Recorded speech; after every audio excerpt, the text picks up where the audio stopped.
എല്ലാവർക്കും ചെമ്പനീർപ്പൂവിൻ്റെ നാളത്തെ എപ്പിസോഡിൻ്റെ പ്രമോയിലോട്ട് സ്വാഗതം.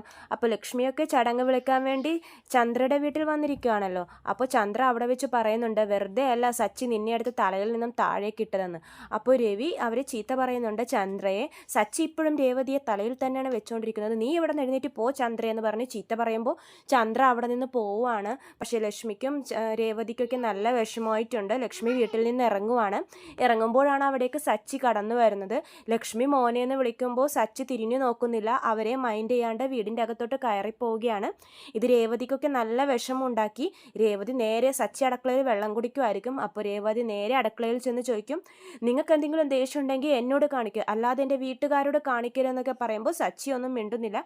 സച്ചി അവിടെ നിന്ന് മിണ്ടാതെ പോവുകയാണ്. പിന്നെ അച്ഛൻ സച്ചിയെ ഉപദേശിക്കുവാണ്, നീ നാളെ അവിടെ നടക്കുന്ന ചടങ്ങിൽ പോകണം എന്നാണ് രവി സച്ചിയോട് പറയുന്നത്. അപ്പോൾ സച്ചി പറയുവാണ്, ഇല്ല അച്ഛാ ഞാൻ പോകുന്നില്ല എന്ന് പറയുമ്പോൾ രവി ചൂടാകുവാണ്, നീ അവിടെ നാളെ പോയേ പറ്റൂ, ഇല്ലെങ്കിൽ നീ എൻ്റെ മോനല്ല എന്നൊക്കെ പറഞ്ഞ് സച്ചി ഉപദേശിക്കുന്നുണ്ട്.